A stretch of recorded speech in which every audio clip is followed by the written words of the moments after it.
All right, in this section of your homework, 57 and 68, we're using the quadratic formula to solve a quadratic equation. So that brings us to this guy right here.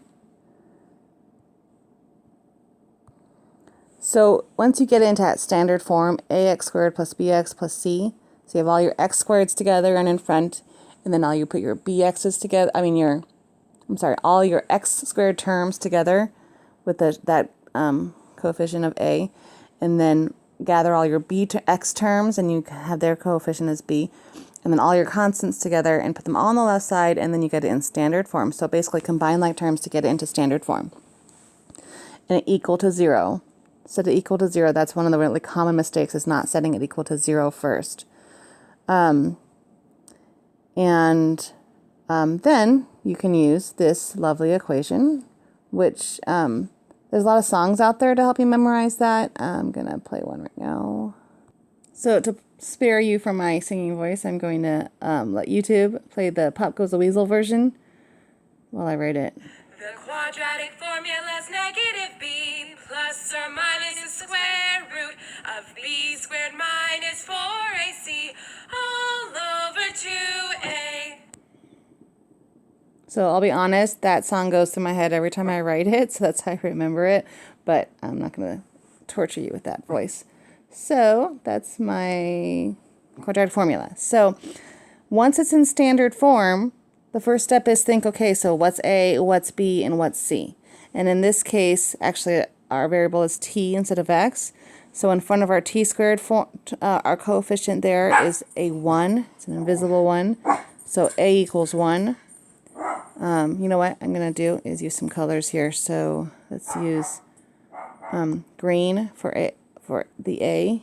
So that equals 1. And then the B is the thing in front of the coefficient of the linear term, which is, in this case, 3. And then C is a negative 1. So when I plug all those three numbers here, I have the C's here. Actually, there's only one C. And then the B's here. And the A's here and here. And the rest I just copy down. So I'm going to rewrite this with leaving parentheses for my variables.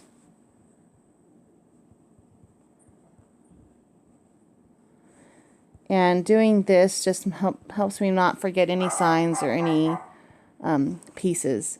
So I'm going to plug in my A's in green. My A is negative 1, so I plug in a negative. Oh, sorry, did I say negative 1? I don't know why I said negative 1. It's just positive 1. And there's a 1 here.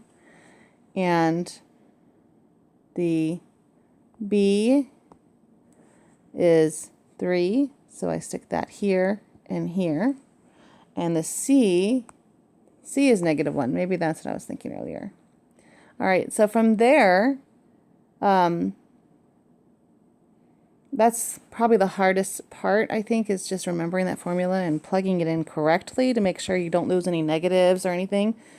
And then from there, you just have to carefully evaluate this. So make sure not to lose any negatives. So I have a negative 3 plus or minus. And then under this radical, I have 3 squared, which is 9, minus 4 times 1 times negative 1, which gives me a plus 4. And 2 times 1 gives me 2. And that gives me negative 3 plus or minus the square root of 4 plus 9 is square root of 13, which really doesn't simplify. It's a prime number. So that is one form of your final answer. This does show two solutions because there's a plus or minus there.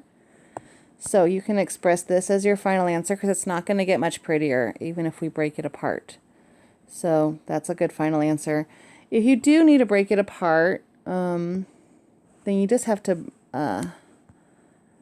split up that plus and minus. So you have x equals two possibilities for x.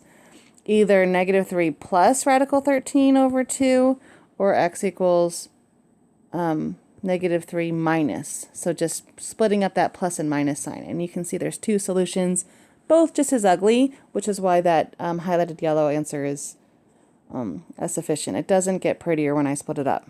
So I would just leave it together.